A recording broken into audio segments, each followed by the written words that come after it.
In a cramped apartment in Baltimore, the blue glow of a phone screen lit up Maya Jackson's face. She was a bartender by day, a restless scroller by night, her fingers dancing across X, the platform she both loved and loathed. A chaotic sea where the wildest and truest voices crashed together. She paused when a short clip popped into her feed. The title screamed, "Jasmine Crockett loses it as Elon Musk faces her down." She tapped play. The screen filled with a packed hearing room, the air thick with tension like the calm before a storm. A woman in a blazing red blazer, her voice sharp as a blade, tore into a man sitting across from her. He wore a plain black jacket, unmoving, unreacting, just listening. Then he spoke, his voice low and steady. "Freedom doesn't die with a bang. It dies in silence." The words sliced through the noise, sending a shiver down Maya's spine. She rewound it, listened again. This time it felt like a jolt of electricity. "What's the truth?" she whispered to herself, eyes glued to the screen. "And if it's this scary, why can't I look away?" The clip ended, but the question lingered, pulling her into a journey she hadn't expected. One that began in a crowded government building, where two people, two worlds, collided in a battle that refused to yield. The Rayburn House office building buzzed with a strange energy. Every seat in the hearing room was taken. Congressional staff in stiff suits, interns whispering updates through earpieces, journalists with press badges dangling from their necks. Cameras hummed, phones sat silent but recording, capturing every second. Outside, news vans lined the block, anchors already live with breathless teasers. Today, Elon Musk, the world's richest man, testifies before the House Oversight Committee. Elon Musk sat alone at the witness table. No entourage, no legal team, just him, a glass of water, and a stack of notes he barely glanced at. His black jacket was simple, no logos, no flair. He sat upright, eyes forward, face unreadable. But inside, his mind raced. He remembered his childhood in Pretoria, a skinny kid mocked for his odd ideas, learning to stay quiet, to watch, to wait. Today was no different. He wasn't here to win. He was here to speak the truth, even if it set the room on fire. Jasmine Crockett hadn't arrived yet, but her name rippled through the crowd like a spark hunting dry grass. She was known as sharp, unapologetic, a fighter for justice to her supporters, a troublemaker to her detractors. When word spread she'd lead a chunk of the questioning, everyone knew. This wasn't just a hearing, it was a showdown. The door swung open. Jasmine strode in, hair perfect, red blazer a declaration of war. She didn't look at Musk. Not yet. She knew the cameras were on her, felt their weight. A junior staffer handed her a printed packet.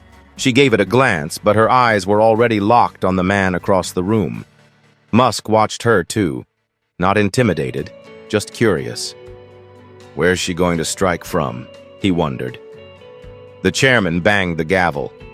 This hearing will now come to order. His voice was dry, procedural, but no one cared about the formalities. They were waiting for the moment these two would clash. Jasmine Crockett didn't waste time. When her turn came, she stood, her voice cutting through the silence like a knife. "Mr. Musk, you claim to care about open dialogue. That's interesting because the platform you run has become a breeding ground for hate, lies, and political manipulation." No warm-up, no pleasantries. She came in swinging. Musk turned his head toward her, calm as ever. "Congresswoman, with all due respect, that's a serious accusation. And I'd argue it's exactly the kind of comment that proves why open platforms matter. People need to see what others really believe, whether we like it or not." Crockett didn't blink. "Oh, I've seen it. And you know what I see? White supremacists with check marks, conspiracy theorists boosted to the top of timelines, people threatening violence who get to stay online because, according to you, it's just free speech. Is that your vision? Is that your idea of progress?" Musk looked down for a beat, then back up, voice steady. "Progress is messy. So is freedom. But censorship, that's neat and clean, right? Just delete anything you don't agree with. Crockett leaned forward, eyes blazing. You're twisting this. No one's asking you to delete people for having opinions. We're asking why you're actively promoting voices that endanger lives.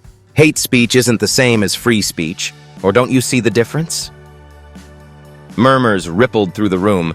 Heads turned, pens scratched faster. Musk didn't raise his voice, didn't match her fire. He stayed grounded. The problem is, who gets to define hate speech? You? Congress? The same government that's funded secret programs to shape what people see online? If that's who decides, we're not protecting democracy, we're curating it. The words hung in the air. Crockett gripped the desk, her tone sharpening. So, now you're a victim? The billionaire CEO of one of the most influential platforms in history is just a poor guy trying to speak truth to power? Musk almost smiled, but didn't. I'm not claiming to be a victim, Congresswoman. I'm pointing out a principle. When any institution tries to silence dissent under the pretense of safety, that's a slippery slope. It doesn't end with the extremists. It ends with anyone who's inconvenient. She scoffed, flipping a page in her packet. That's rich, coming from someone who once banned a teenager for tracking your private jet. I didn't ban him, Musk replied, unflinching. I temporarily suspended a doxing account sharing real-time location data. That's a safety issue, not a speech issue. Let's not confuse the two. Crockett fired back. You decide what's safety, you decide what's speech. You're playing God on a digital stage and we're all supposed to clap while you do it? Musk tilted his head, as if genuinely considering her words. I make calls, yes, but they're not based on politics. They're based on principle. The same principles this country was built on, even if we sometimes forget them. The room grew heavier. They were two ends of a rope, pulling tight, neither giving an inch. Crockett was fire. Musk was ice, and the ice wasn't melting. Crockett's voice rose, her hands clutching the mic. You're unleashing something you don't understand, Mr. Musk. People are being radicalized on your platform. They're believing lies, spreading them, acting on them. That's not freedom. It's chaos. Musk met her gaze, tone firm. Congresswoman, what you call chaos, I call reality. And trying to suppress reality only makes people distrust the system more. People aren't stupid. They know when something's being hidden. Crockett slammed her hand on the desk, eyes burning. I'm going to ask you a yes or no question, Mr. Musk. Has your platform increased the spread of misinformation since you took over? Musk didn't flinch. That's not a yes or no question. It depends on how you define misinformation. The government's been caught labeling inconvenient truths as misinformation, so whose truth are we talking about? She frowned. I'll take that as a yes. He shook his head lightly. You can take it however you want, but redefining the answer doesn't make it true.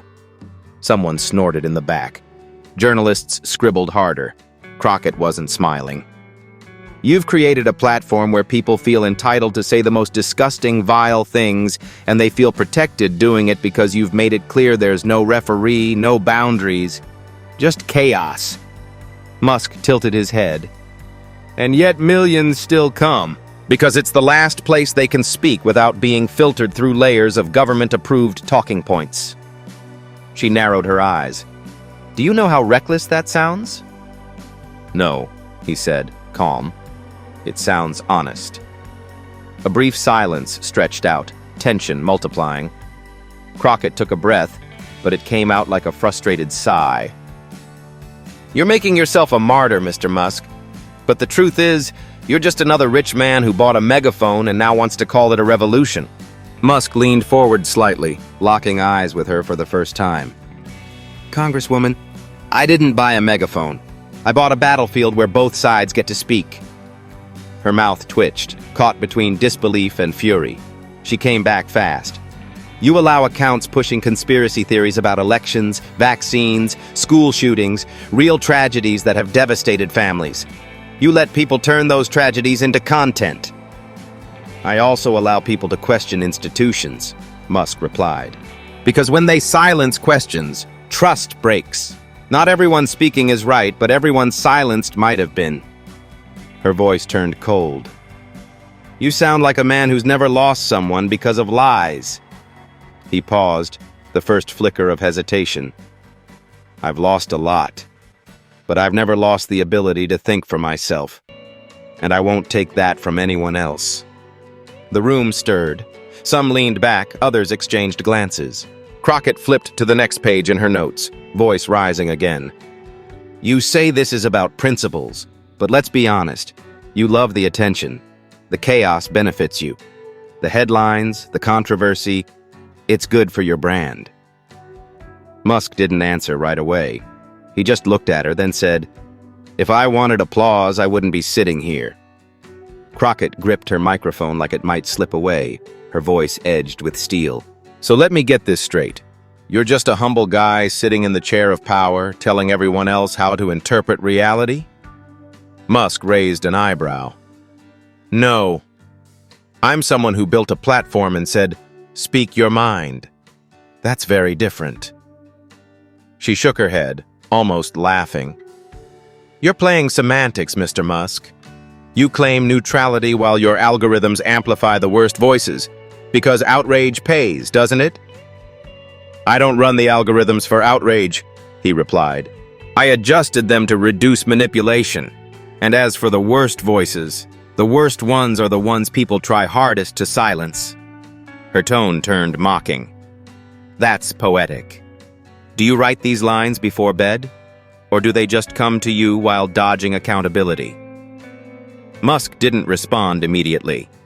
He looked at her, then turned slightly, speaking into the mic with more weight. Congresswoman, I don't think it's hateful to let people speak. It's dangerous when one side decides what's acceptable to say. That's how freedom dies, not with a bang, but in silence. The line snapped through the room like a broken string. Everything went still. Even Crockett blinked, caught in that fleeting stillness. But she seized the air back. Don't quote me drama, Mr. Musk, she snapped. This isn't a movie script. This is real life. People are dying from lies online, and you're sitting here spouting lines like a philosopher king. And he didn't flinch. It's real life, and that's exactly why it matters. When people are afraid to speak, even wrongly, they don't stop thinking. They stop trusting. She slapped her hand against her notes. You know who doesn't get to hide behind intellectual gymnastics? The families of shooting victims who see their kids turned into hashtags for clout. The nurses harassed because someone read one too many posts from your favorite free thinkers. You're giving cowards a megaphone, Musk replied, voice steady. No, I'm giving everyone a mirror. What they do with it, that's on them. The chairman raised his gavel to cut in, but Crockett was already leaning forward. You're hiding behind freedom because it's convenient, she said. But the truth is, you don't care who gets hurt as long as you don't have to answer for it. You want to be the genius rebel who breaks the rules but never takes the fall. A beat passed. Musk leaned into the mic, voice low but firm. Congresswoman, it seems like your issue isn't with misinformation. It's with not being able to control the message anymore. The room flipped. Gasps slipped out. Eyes widened. Crockett stared at him, fury blazing. Excuse me? He didn't repeat it. He didn't need to. The silence said it all. Her voice jumped an octave. So now I'm the enemy of free speech because I'm trying to stop people from spreading lies that kill? Is that it? I didn't say you were the enemy, Musk replied. I said you want control. And maybe, just maybe, people are tired of being told what's safe to think. That was when decorum cracked. Crockett started talking over him, voice shaking with anger. You're twisting everything I say. You're trying to sound clever while avoiding accountability. The chairman's gavel banged. Order, order, Representative Crockett. But she kept going. This man is gaslighting us all in real time and pretending it's noble. Musk stayed quiet, gazing ahead. The chaos swirled around him, but his face didn't change. His breathing didn't shift. He didn't need to say more. The moment was already racing across every social platform, and the world was watching. When Elon Musk stepped out of the hearing room, the marble floors echoed under his feet. Aides trailed him. Reporters jostled for one last question.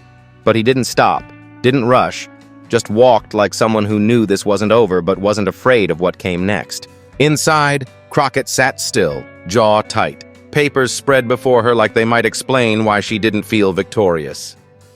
Outside, the sidewalk hummed with life. A group of college students stood behind barricades, phones out, two holding hand-drawn signs.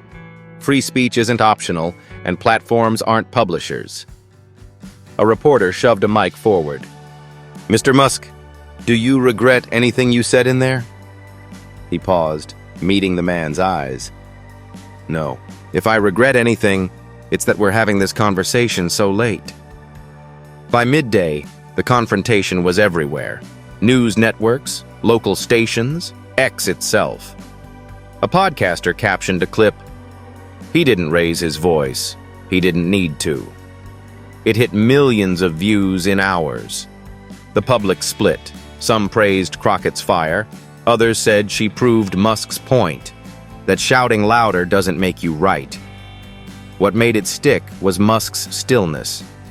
He didn't try to out-talk her, didn't mock her. He let her yell, and he stood firm.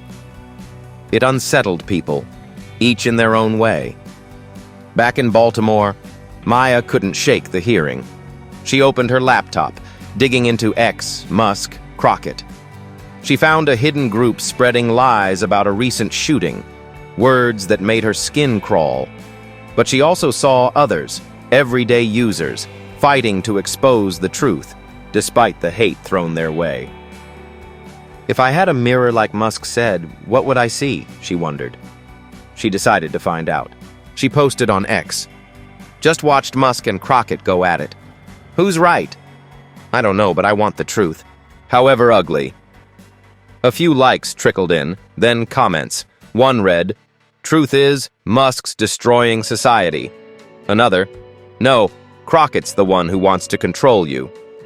The argument erupted, and Maya watched, seeing the mirror reflect both chaos and hope. The next day, she traveled to Washington, standing outside the Rayburn building among a crowd of protesters. She spotted Musk emerging, swarmed by reporters.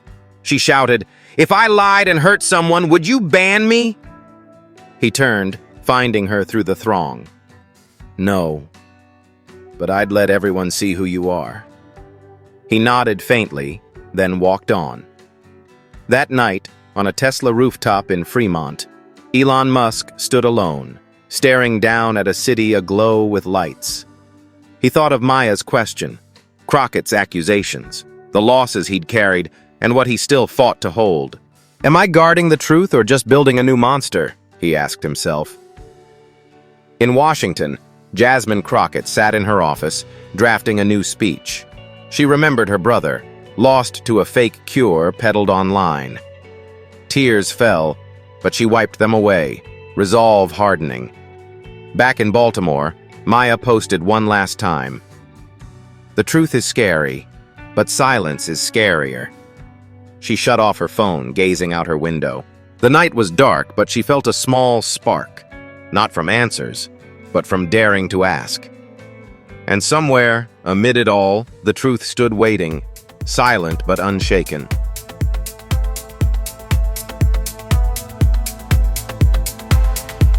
In a room where voices clash, fire meets the ice at last. Red blaze of light, a warning light, cold eyes staring back through time. A battle fought with words and steel, truth and lies, which one is real?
broken tones. The truth is out there, lost in time, but will we see it when we're blind?